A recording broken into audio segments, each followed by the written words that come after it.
to the homemade podcast of sports with your host, J Pops. Guys, what is going on? What's going on, Agland? Talk to me. Talk to me, because I'm going to tell you this here. Woo! It feels good, don't it? It feels good, don't it? I told y'all, man. I told y'all that we was going to sign number one class. Of course, it's still early. You know, if everybody's going to say what they got to say and things like that of that nature. But that's fine. You know, that's fine. All of that talent, you know, like everyone is going to say, all of that talent just to go 8-4. All of that talent just to maybe go 9-3, et cetera, et cetera, et cetera. All right, so it is what it is, man. It is what it is. I think all of you guys tuning in, I know it's pretty late. I know it is. It's like about 9:30. We're not going to stay on here as much, but I had to do something. I had to do something, man. So this is a historic class, period. The first ever number one class in Texas A&M program history in all sports, by the way. We talking about football, basketball, baseball, soccer, volleyball, tennis, all of them. This is the first ever number one class. I told you guys before, this is where it starts at. This is where it starts. When you put it on the field, that's what you need to see, you know, going forward, of course, when you put it on the field. But this is where it ultimately starts at, and this is what we were building. Give me 1 second. This is what we were building here. Let me open you guys up. Make sure that I can know, you know, the things that you guys seen. Oh, man. It is a lot. Okay, hold on. Wait a minute, guys. Golly. Man, there's a lot of comments in here. So, what's going on, everybody? You know, that's speaking. I'm seeing one in here that say rock and roll number one. Yes, number one, baby. Dang, how did J Pops know we were going to be number one? I thought we were just hyping it up. Dude's a crystal ball. So, I'm going to tell you like this here, man. This is how I knew that we would get the number one spot. And I'm very, very analytical. And I track recruiting heavily, man. I track recruiting heavily. And I watch the game heavily, okay? I knew the moment and the minute that we were still sitting in the top 5 so early in the recruiting process, and how the way that summer pool party, in which I'm going to say for the 30th, 40th time in a row, I knew by how the way that summer pool party turned out to be, that this class here was destined for greatness. Also, I knew by how the way Bobby Taylor, Donovan Green, Ish Harris, Walter Nolan when he committed, Evan Stewart. Look here, Evan Stewart, if you're listening, I'm just like everybody else in that room. I'm tired of everybody asking me, when is Evan going to sign? Evan, if you're listening to this video, in which I knew you probably took a little peek in here maybe, man, if you don't get up and sign that letter of intent, all right, do what you got to do, and we're going to be done with it. Me personally, I know how you are just from by looking at you. You gonna string this thing out, man, because you want everybody's heads to go all over the place. Evan, I'm not going to play with you tonight. Sign your letter, get it over with. All right. Once again, I'm not gonna play with you tonight, Evan. Sign your letter, get it over with. Let's keep on going. But for the most part, man, that barbecue pool party, that is what set this class apart from the rest. I think the communication was so strong. And it's crazy because we all think that these kids don't communicate nowadays because of social media and other stuff out here that's going on. I believe the pool party made those kids communicate in a way that they didn't even much think they were going to communicate. It made those guys exchange a lot of numbers. Although we did not get a lot of people to come, man, like Bear, Alexander. A lot of us thought that we were going to get him. Bear indeed followed his heart. That's why I'm not mad at that decision at all. He followed his heart. The guy that we got to flip. See, this is when you guys need to be excited. And this is how the way you guys need to know that this program is going somewhere with this class alone. That guy that we got to flip from Georgia. Oh my goodness. I'm talking about, man. And somebody had asked me on the Twitter live, did I think that we were going to actually sign Dion Bouye and also get this young man here to flip as well. I'm about to go down to his name. Marquise Groves Kilbrew. Somebody asked me that. All I told him was this here. Pay attention to recruiting. Pay attention. Don't let your eyes fall off of it. Don't let your ears fall off of it. Just continue to pay attention. Little did I know he was going to make that in, because I told the guy that asked me that, I say, man, watch for Dion Bouye because he's committing at about 5:30. He should be committing with him. The guy that I believe that reached out to him and got him is no other than Dion Bouye. I believe so. I think that. So this is a mixture. I'm about to name the states of where some of these kids are from, in which Jimbo Fisher has got them to commit. And don't get this wrong. Almost everybody on this list has signed their letter of intent. Okay? They've signed their letter of intent. All right? So let me go back because I want to see that comment. Is this what it feels like to be Alabama and Georgia? Because I love it. Recruiting wise, yes. Yes, you're going to get all the smoke in the world. Everybody's going to say what they have to say. Now, the thing about us is that we went 8-4 this season. You don't know how mad a lot of guys are because of the simple fact that they've seen A&M go 8-4 and sign the #1 recruiting class in the country. I mean, we're talking about letters of intent here. That these kids done signed and faxed in. I'm going to say that once again. We're talking about letters of intent here in which these kids done signed and faxed in. These kids are committed now. Like, literally committed. That's it for them. Like I said, the only one that we haven't seen his letter of intent, and I believe, before anybody asks me this, I believe he's already signed, but he's going to hold off to show it at about 12 midnight. I believe. He going to show it at about 12 midnight, and he going to say, all right, Eggland, I'm here. Man, say, it's no one other than Evan Stewart, man. It's Evan Stewart. So, this here. How are we feeling about Shamar Stewart? I feel real good about Shamar Stewart. Although we seen one of the biggest flips in college football history. And man, I don't think that ever happened before. Well, we seen Jackson State come in and take Travis Hunter away from Florida State. So understand this little thing here of what Deion Sanders is doing with that guy. Understand what Deion Sanders is doing so far as with Florida State. All right, first and foremost, Deion Sanders, if you guys have not seen him coach, you need to go and watch him. Also, if you guys have not seen Deion Sanders coach, period, I'm talking about the Under Armour All-American game and also the high school ranks where he coached at Trinity High School before he went to Jackson State. When he's at Jackson State now, you guys need to go and see this. You guys need to go and watch Deion Sanders and watch him literally coach. Deion Sanders came and took a program that had been at the bottom for at least the last decade, and now they're the #1 program walking around the SWAC. I'm going to say this once again. Now they're the #1 program walking around the SWAC. Do you not know how much NFL talent is on Deion Sanders' Jackson State roster? Period. And I done heard all of that, oh, well, they don't play no competition over there.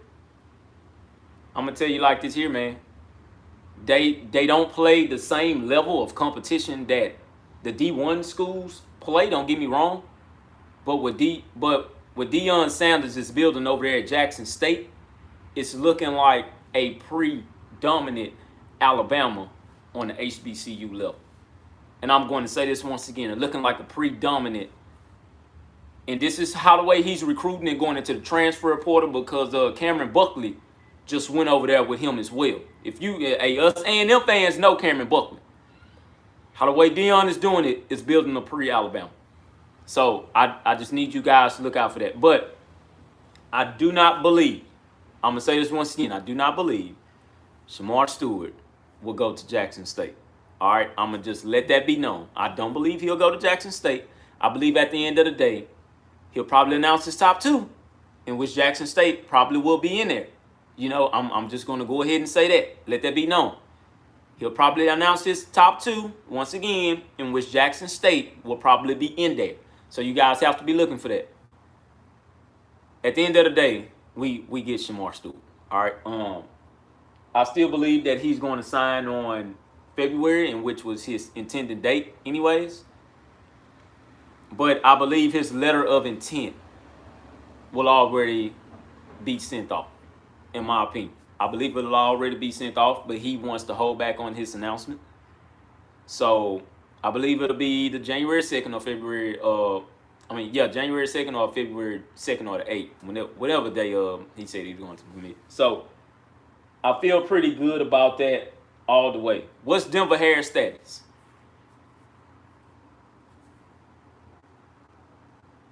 Watch on Saturday after the game. I'm going to say this once again. Watch on Saturday after the state championship game. Because I know I'll be watching that state championship because I want to see Duncanville play them for the fourth time, I want to say. I think Duncanville only won once to North Shores numerous times. So I'm going to say this once again. Watch the game on Saturday. All right?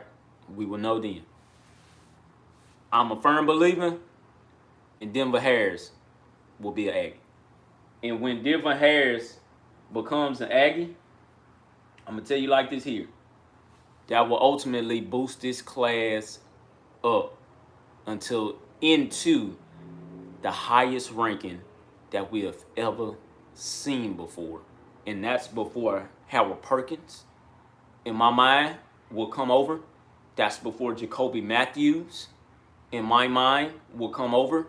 And that's before Shamar Stewart, in my mind, will come over. So I'm going to say these names once again. What's still on our radar? Shamar Stewart, Harold Perkins, Jacoby Matthews, in which I still feel good about. And I'm going to say this once again. And who else I said? Denver Harris. I believe that when Denver Harris commits to A&M, that's just from my feeling. When Denver Harris commits to A&M, the rankings will go up even further because right now we're at 321 point-wise. That's by far the highest one since Alabama signed this last team on last year. All right, I'm going to say that once again. That's by far the highest one ever since Alabama has signed their team on last year. There will not be any more flips, I don't believe, in my mind. But what I'm telling you is that we already got 4 5-stars that we've signed, in which is the most ever in Texas A&M history. Be looking for 3 more because we ain't done yet. I'm going to say that once again. We're not done yet. Be looking for 3 more 5-stars and 1 more 4-star. We're not done yet. We have about 26 guys in total. We have about 26 guys in total, and we are sitting at a pure number 1. I'm going to say this once again. We're sitting at about 26 guys in total, and we're sitting at a pure number 1.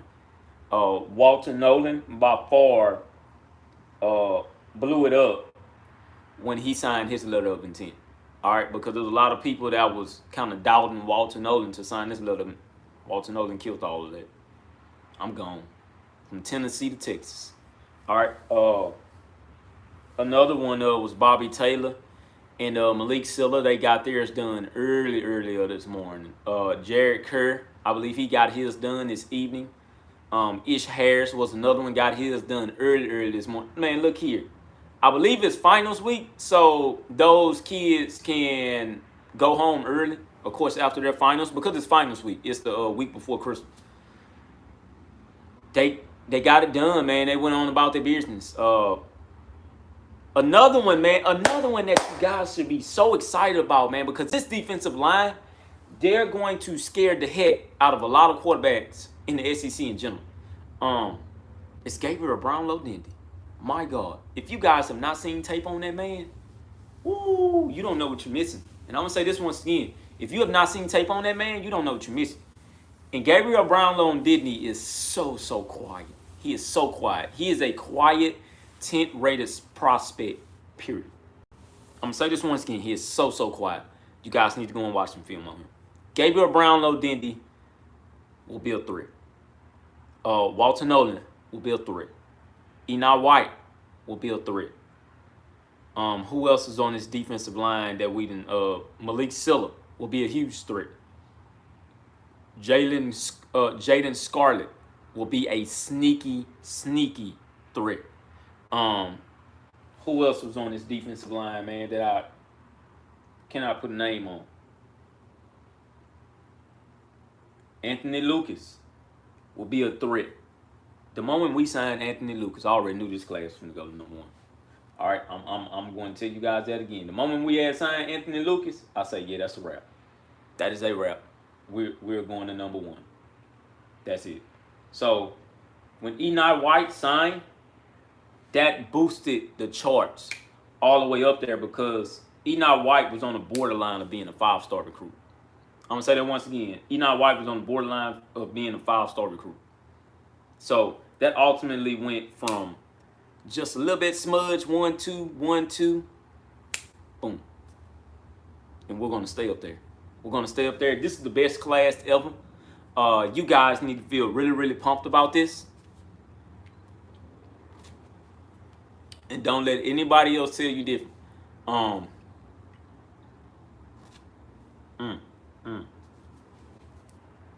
Don't let anybody else tell you different. I'm very ecstatic, man. I barely had any sleep today. And for whatever reason, hell, I feel like I'm a recruiter. I barely had any sleep. Because I've been so amped to watch this class form itself together and be the number one class in which they want it to be, man. This is completely remarkable, man. And I'm gonna say this once again. This is completely remarkable. I'm seeing somebody in here talking about with this incoming class, defensive coordinator should be calling us about the opening. I'm gonna kid you not. For us to sign the number one class like that and the number one defensive line overall, that goes a long way to show you how much they believe in Jimbo Fisher as opposed to making the right decision to fill that spot. That is crazy to me. And Elijah Robinson, man, that guy needs to be given another raise. He was up early this morning just popping them up. Welcome to the family. Welcome to the family. Welcome to the family. Welcome to the family. That's his bread and butter, man. He loves recruiting that position. That is the reason to why you seen Gabriel Brownlow Dindy come, Walter Nolan come, Anthony Lucas come, Jaden Scarlett come, Malik Silla come. Man, it's a lot of guys, man. Enoch White come. That's a lot of guys, man. They want to be brought up under Elijah Robinson's knowledge. They want to be brought up under his formula so they can go off and do big things. From my understanding, as of right now, it is not a defensive lineman that has left Texas A&M under Elijah Robinson's care that did not get drafted. I need you guys to really think about that. And I'm going to say that once again. For all of the recruits that's coming in and to all of the guys that's there now, it is not a defensive lineman under Elijah Robinson's and Terry Price's care that did not go in the NFL draft undrafted. And that's at all positions. Although all of them may not win first round, it is not a guy that is in that room that is not going to go undrafted. It's not a guy that is coming in the 2022 cycle that will not go undrafted. When I tell you that all of these guys on this defensive line will go and get drafted, I mean what I say. I'm going to say that once again. I mean what I say. And you can look at that however you want to. Those guys, once again, will not all go in the first round. I believe 2 of them will go in the first round. 1 year. I don't know what year that's going to be. I'm going to give it 2 years from now. It's going to be 2 defensive linemen from Texas A&M that's going to go in the first round. That's how special this defensive line is. That's why you can tab your books and you can tag it, because I'm making that prediction right now. We passed up year number 1 in which I said, will Texas A&M win a national title in the next 3 years? I was so firm about that statement, and my cousin asked me that today. He was like, man, do you really think that A&M will win a national title in the next 3 years? We already cut down 1 year. That doesn't exist anymore. It's still here, but that 1 year, it doesn't exist anymore so far as the national title. I'm going to make that prediction bold once again so everybody in the back can hear me. Texas A&M will get a national title in the next 2 years. I'm going to say it once again. Texas A&M will win the conference in the next 2 years. Texas A&M will win this division in the next 2 years. Texas A&M will get their first ever playoff berth in the next 2 years. Texas A&M in the next 5 years will see 5 straight New Year's Six bowl bids. And I'm telling you what I know. You thought this class was something? The class that's coming in next year, in which I'm about to start getting on my work now, to go ahead and start getting some of these guys on in here to start making some early commitments.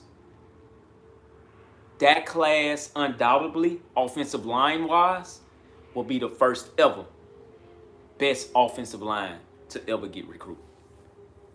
Understand that, man, this is not it. This is not it. The reason why that contract was so long and why Jimbo Fisher asked for that contract to be so long, in which his agent done it, was for him to have time.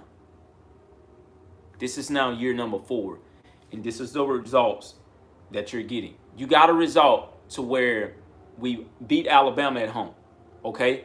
And that was the recruiting pitch. That was part of that recruiting pitch.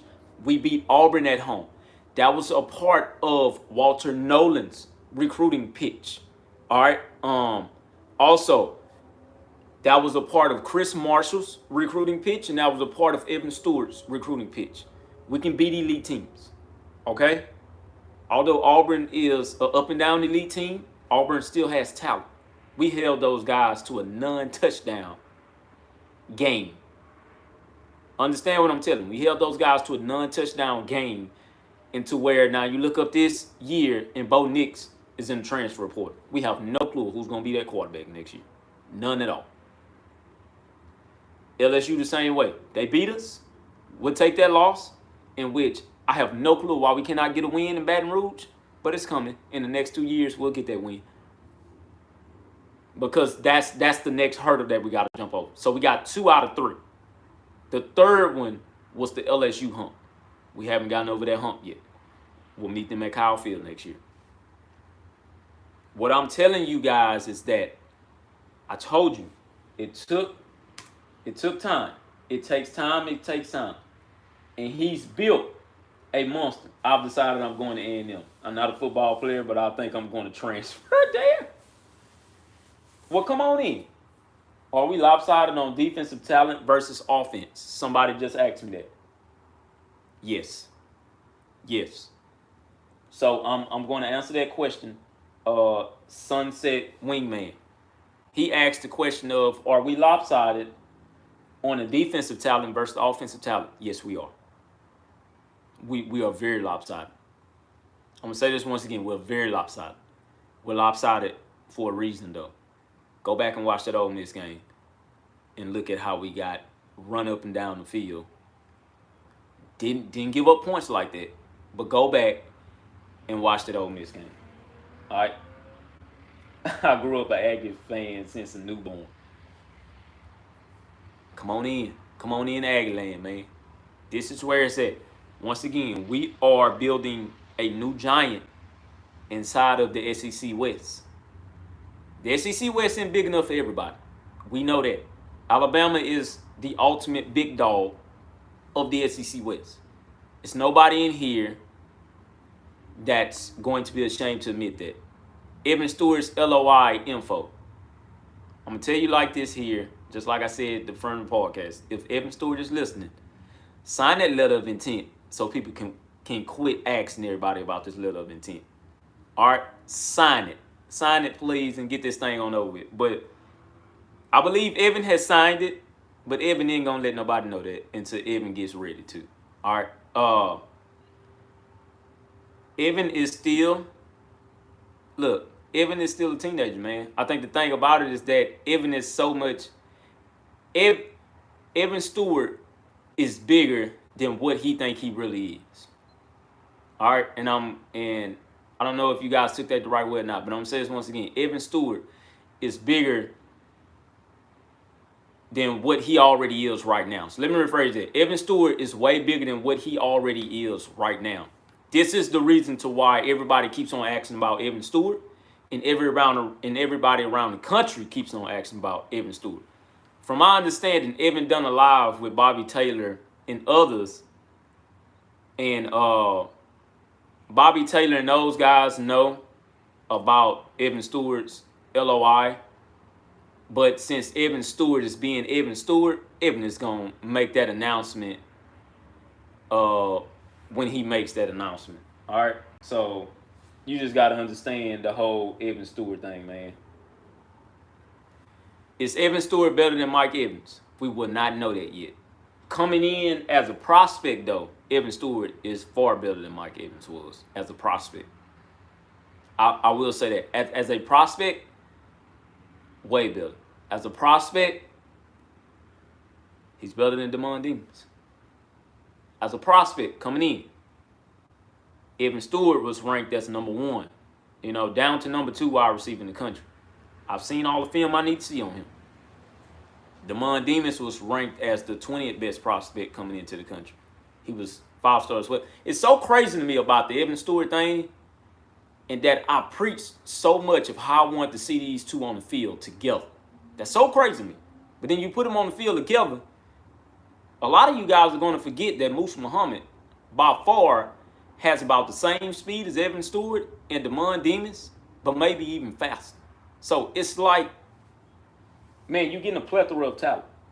Or does he have that ceiling? He has a bigger ceiling than Mike Evans do. The reason why I say he has a bigger ceiling than Mike Evans do is because of, the Stewart's footwork is insane. That's what makes him a better prospect than Mike Evans, and that's what makes his ceiling way more bigger than Mike Evans' ceiling ever was. Mike Evans didn't learn his footwork until he started to develop into that last year where him and Johnny had and both of them win the first round. That's when Mike Evans developed all of his footwork.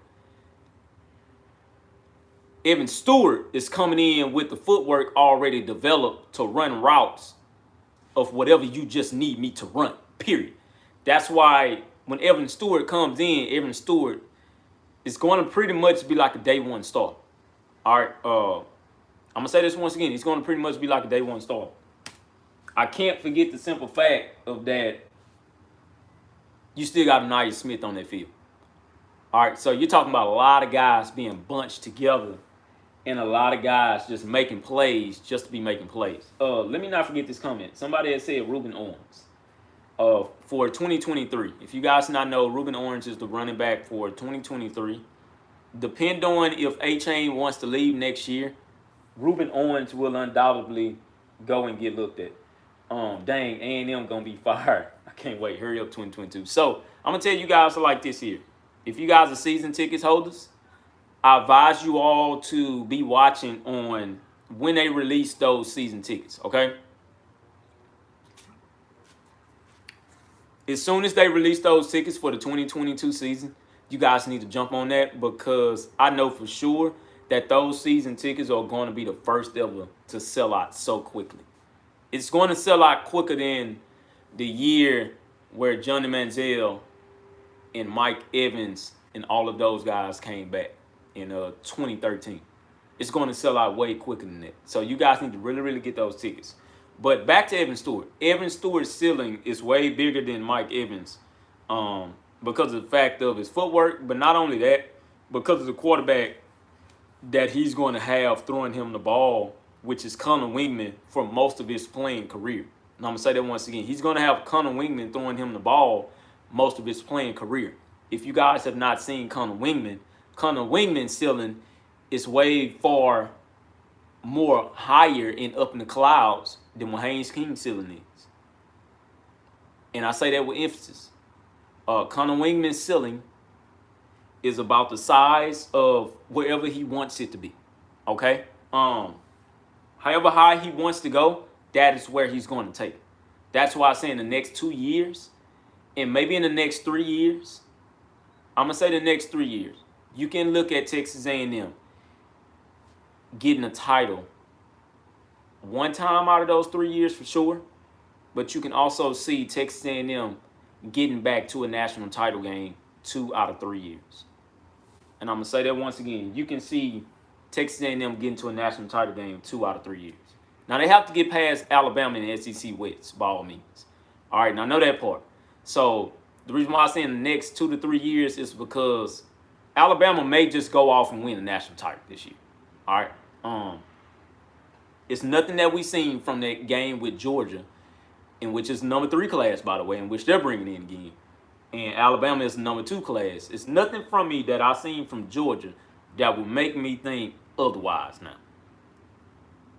Because for whatever reason, when they get up to Alabama, they just get scared. I have no clue why that happens. I can't blame all of that on Kirby Smart. I'm sorry. I don't know if it's because of when they see the talent, they know it's there and they play them. They want to play so hard to where they give up the lead. But I don't know, man. So it looks like somebody is talking about dang Bama or something. So Wingman's rail shot throw is elite, considering how difficult that throw is. So that's why I say, man, if you guys have never seen Conor Wingman throw the ball, you guys have to really, really look at Conor Wingman throwing the ball. He throws by far one of the most prettiest balls you've ever seen.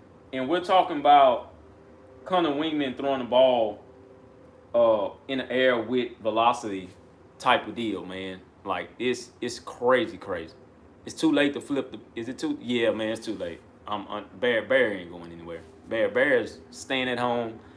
I don't expect Bear to go anywhere anyways. Bear made a firm decision because you got to remember, man, he had decommitted from Georgia. I do not know if Bear signed this letter of intent because I didn't see anything run across my Twitter, you know? So, it's kind of crazy there.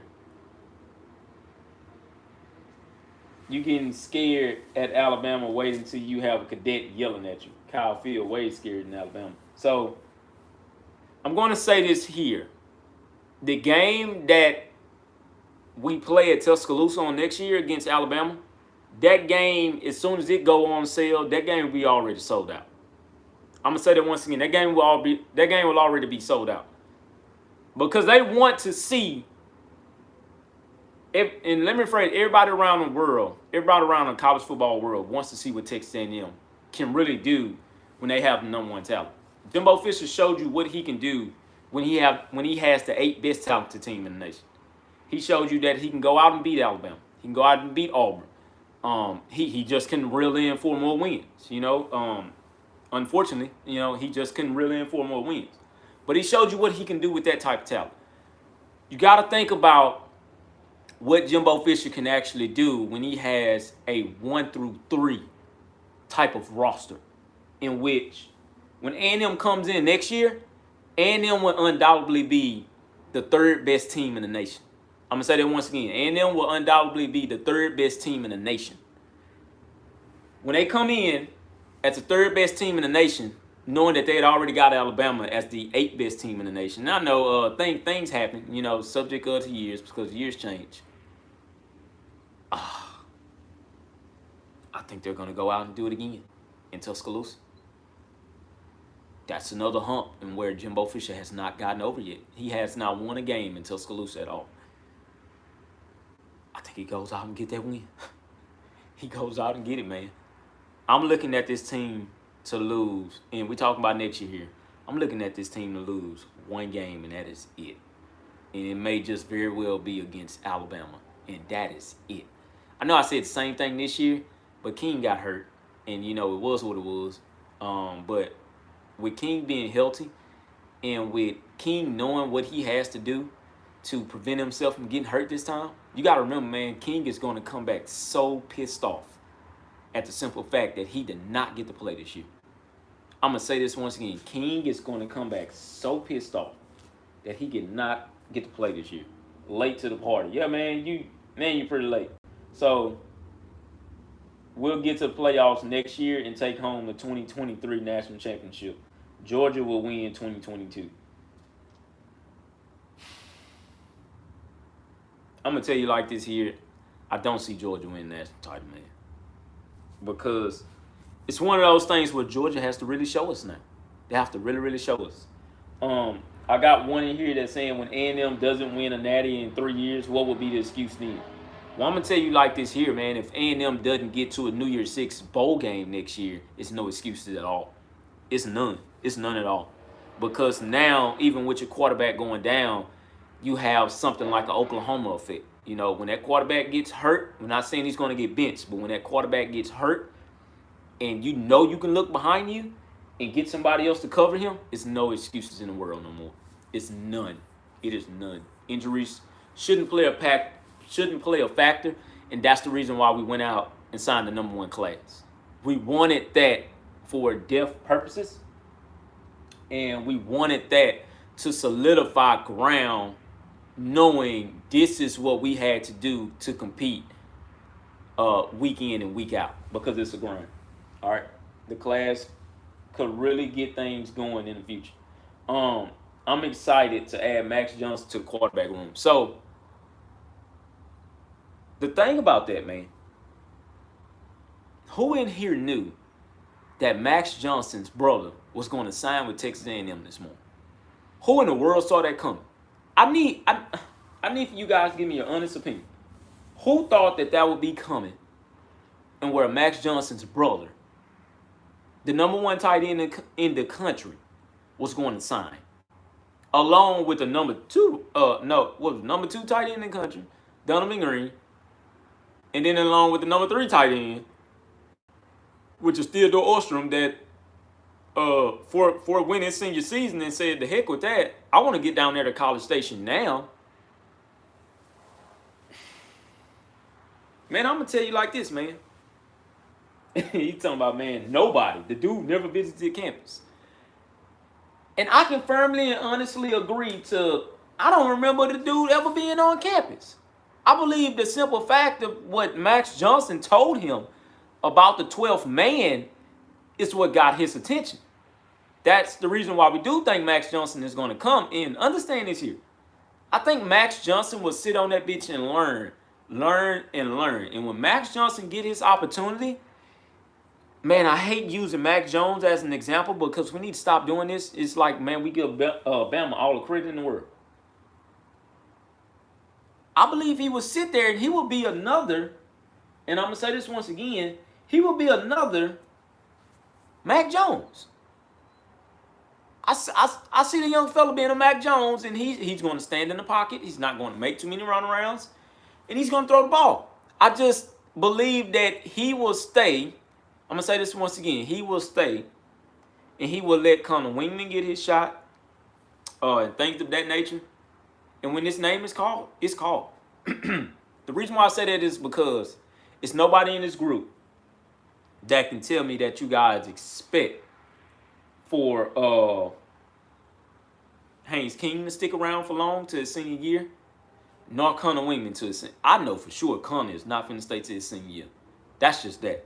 Conor Wingman, right now, is a projected first-round target when he gets a shot to the NFL. Understand that Jimbo Fisher has never, ever signed a 5-star recruit at the quarterback position. Understand that Jimbo Fisher went out and scouted him himself and picked him. I'm going to say this once again. He handpicked him. I have no clue how Jimbo Fisher got a hold of that tape and said, no, I'm going to go out and watch him. Jimbo Fisher went out and watched him along with the scout team. They were very impressed, just like us. I was very impressed on TV. Oh, man. Conor's gonna be special, man. He's gonna be really, really special. So surprise of the day, like I say, the surprise of the day is the Johnson brothers, man. That is the surprise of the day. Is the Johnson brothers, man. And if Donovan Green is in here, Donovan, if you're in here, man, hey, say something. Your Aggie family is waiting on you, man. They want to see you. But him, matter of fact, him, Donovan Green, and Theodore Ostrom, all, of course, they would not all play on the field together. It's going to be a heavy rotation in the tight end spot, though. That's going to be the first ever time where you're going to see multiple tight ends getting rotated behind one another. And those guys are going to buy into the rotation. And those guys are going to look up. And they're going to be first through third round draft picks in the years to come. Understand that we haven't even much seen Baylor Cup at all, man.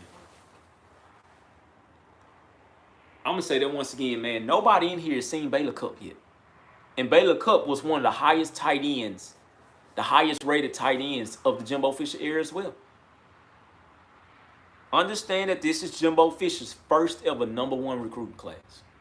He's never recruited a class like this at Florida State. Understand that this is Jimbo Fisher's first ever time recruiting this many blue chip players in one cycle. And I'm going to just go back to the name here of these guys one more time. I'm going to go through all the names on here. And I can sit up here and I can talk to you guys all night, man. But I'm going to have to cut this off because it's still a weekday, you know. And I don't want it to be where some of the recruits may be in here.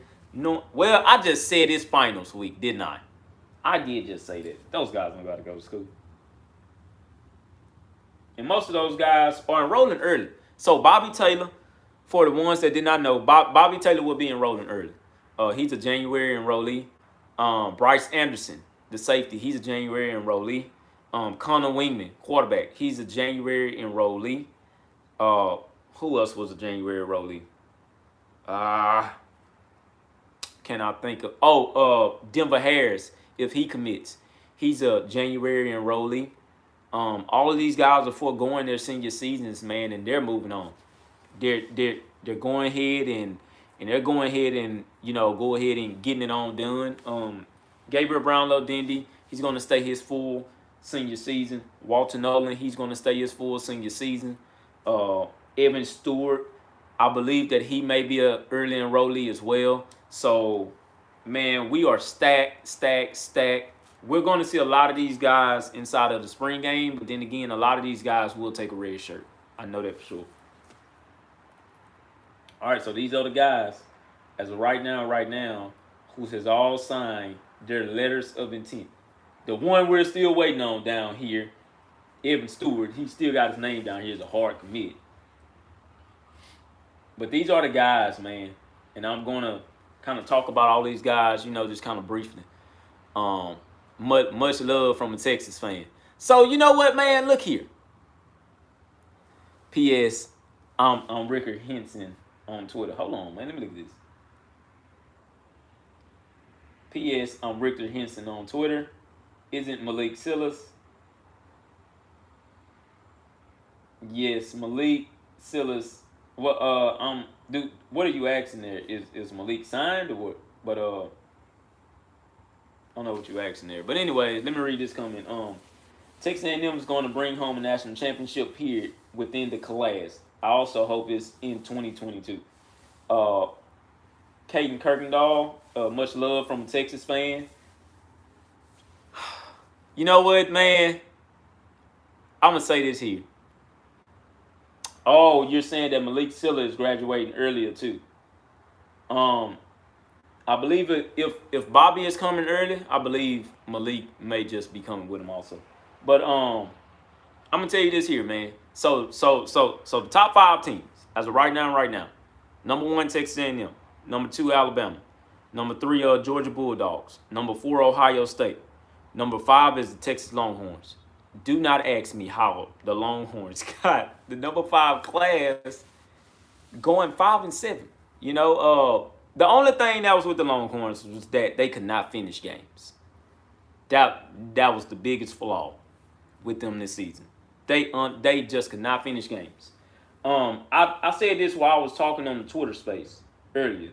Um, yeah, look at that. See, everyone signed. Stewart is just playing games, but everyone expects him to sign either tomorrow or Friday. But understand this here, man. I was talking about this on Twitter space. If everything goes right with the Longhorns and Texas A&M, and I'm gonna say this once again.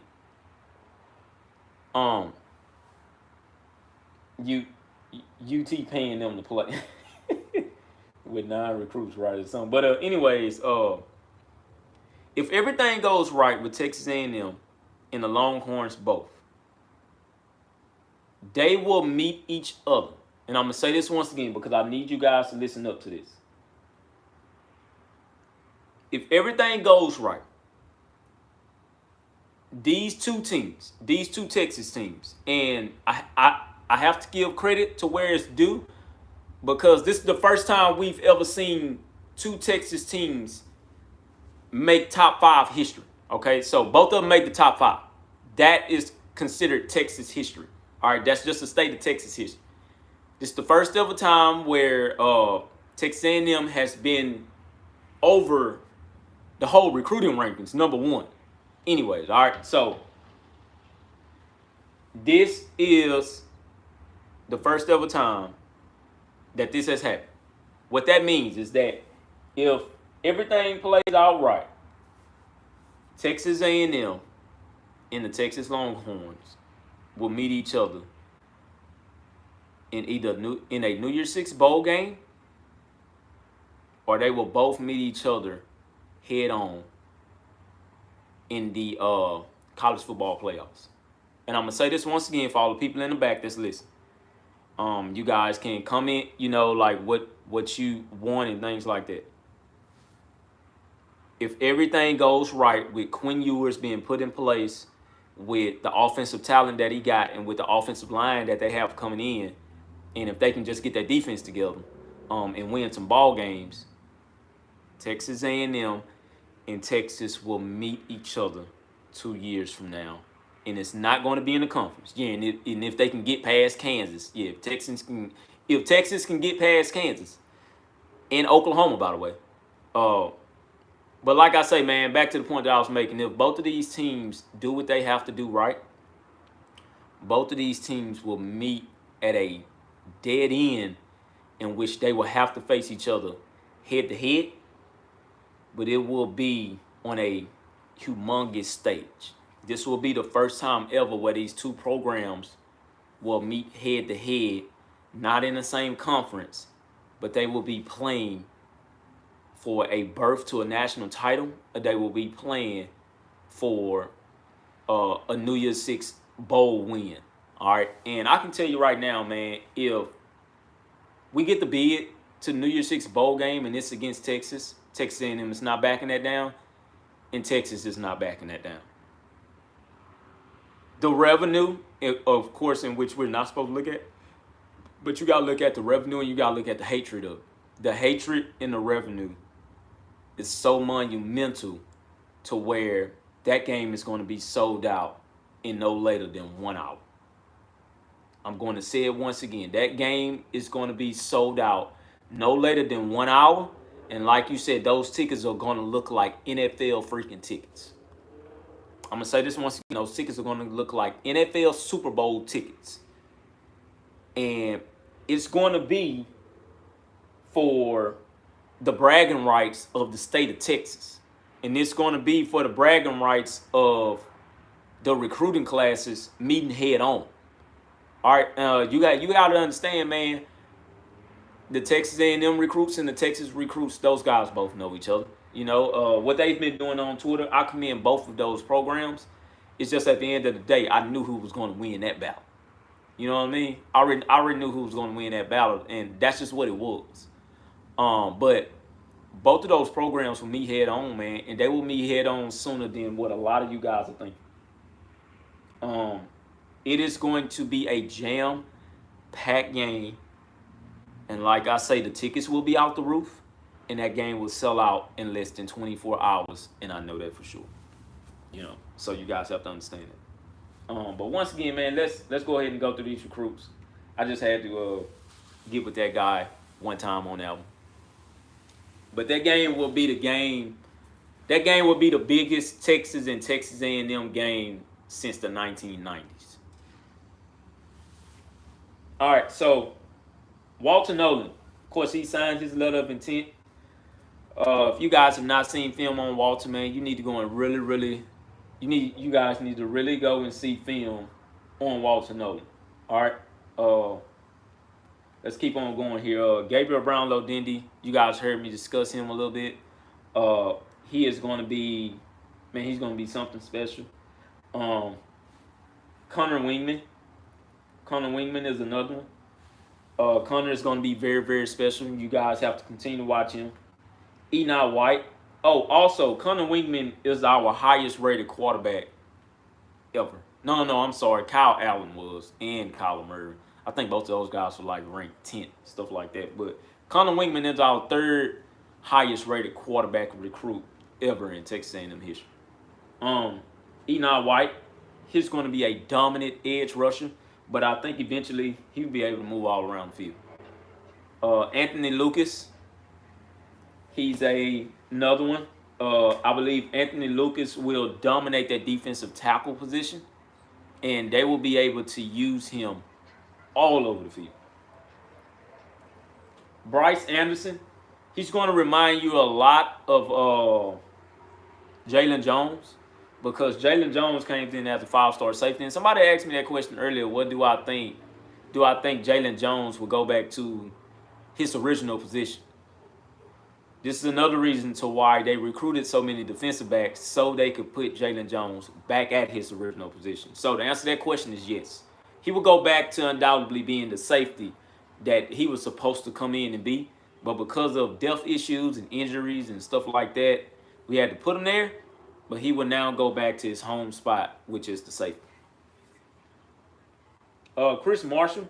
Chris Marshall is going to be the guy that reminds you a little bit of Mike Evans, man. So before I finish this, I just want to tell you guys how many top 100 recruits A&M has in this class alone. So it's 1, 2, 3, 4, 5, 6, 7, 8, 9, 10, 11, 12, 13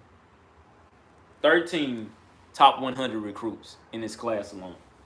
So top 300, 14, 15, 16, 17, 18, 19. They have 19 top 300 recruits in this class. That has never been done before. Never. Anywho, let's continue to go down the trade here. Malik Silla. Malik Silla is going to be a dominant inside rusher. And Malik Silla is just so sick with his hands, man, to where he has a lot of power with his hands. Okay, and he has a lot of power of jumping off the ball. This is going to be a guy that sneaky reminds you of Myles Garrett. All right, and I'm going to say that once again. It's going to be a guy that sneaky reminds you of Myles Garrett mixed with a little bit of Anthony Clemens. Dion Bouye, he's recruited as safety. The thing about Dion is that Dion is 5'11", 185. Dion will keep up with any receiver that you have on your field, period. P.J. Williams is another one. I didn't even much know that P.J. Williams was rated as the 80th best player in the nation. That's huge. So P.J. Williams, P.J. will be a dominant inside force, and I believe P.J. Williams will be used something like a Keon Green, and if everything is going right, then it's going to be monumental.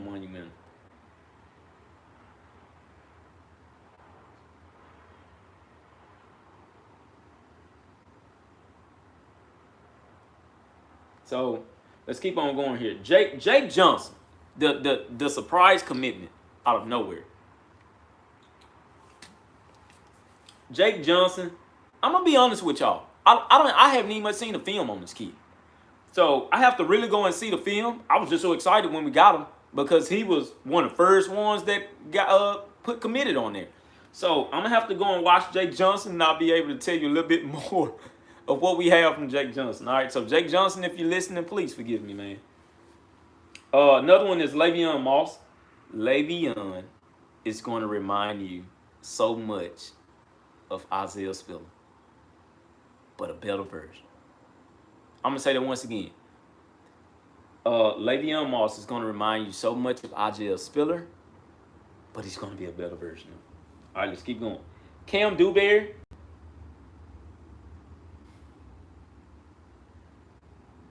He's not a Kenyon Green. I'm not going to sit up here and lie to you on that one. Give him 1 full year. The second year, he's going to be a Kenyon Green. Let's keep going. Marquise Groves Kilgrove. This is the young fella that we flipped from Georgia. He's at cornerback. He's 6'0", 180. Once again, I believe he's going to bring a lot of speed. I have not watched any film on him. So right when I get off of here, I'm going to have to watch film of him also. Man, understand that this guy, look, he is coming to a stacked class. Stacked. All I'm saying is that he must have been that good. Let's keep on going here. Donovan Green. I think Donovan Green is just going to see the field because of how the way Donovan Green just carries himself. But if you have not seen tape on Donovan Green is everything that you want in a tight end. Very respectful. We're talking about not only on the field, but off the field as well. Very respectful. Everything in one. I'm starting to think Donovan Green is older than really what he says he is because of how the way he carries himself, man. It's crazy, crazy, crazy. All right, so Donovan Green, he will be an excellent tight end. A big body tight end, 6'4", 235. I told you it's going to be a couple of first-round tight ends in this class alone. All right, let's keep going.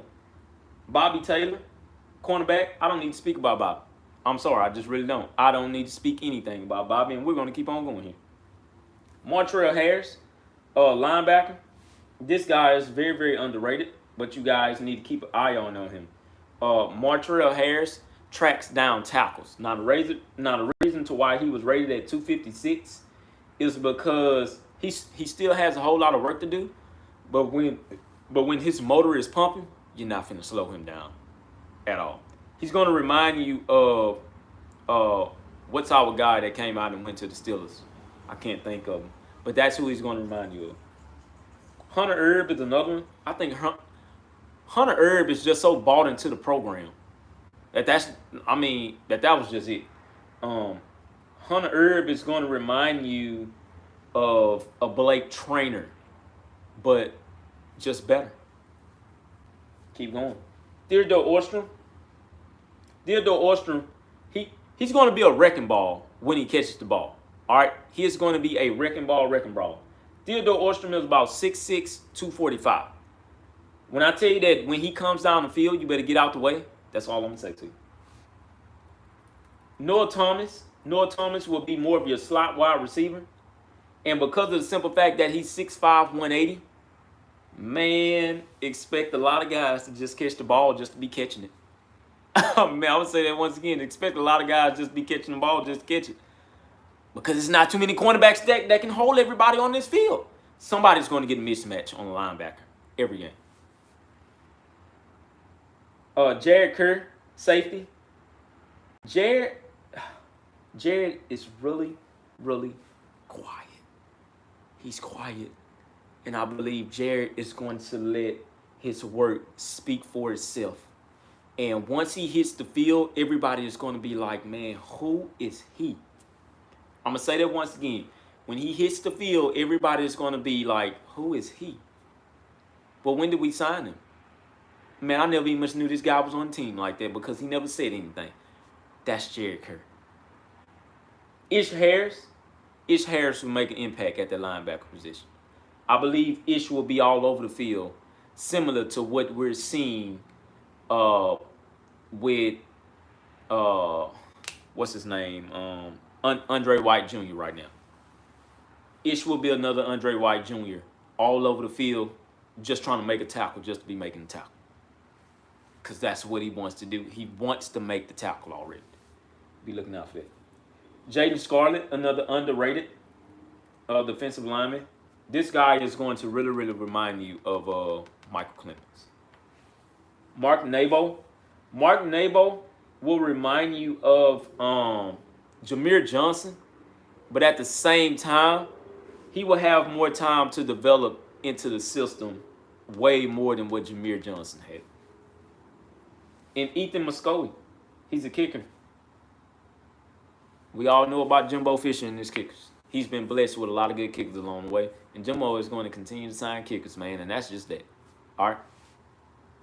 So, these are all of the guys. Evan Stewart, I don't need to mention him. You guys need to go on Twitter, and you guys just need to post tags at Evan Stewart and say, hey, man, come on, quit BS. And that's it. So, that's all I have for you guys on today. We've been going for about an hour here. I will politely be back on tomorrow. I love all of you guys. Please tune in on tomorrow. But I thank all of you guys for staying here for about an hour, man. Let's go ahead and wrap this on up. Signing day is about to be, well, the start of it is about to be officially in the books. It was really, really fun, man. It was real, real fun. I see somebody talking about, Jay, you called this, brother. Man, I just called what I seen. That was it. But I love all of you guys. Thank you guys for tuning in. #GeekMagus.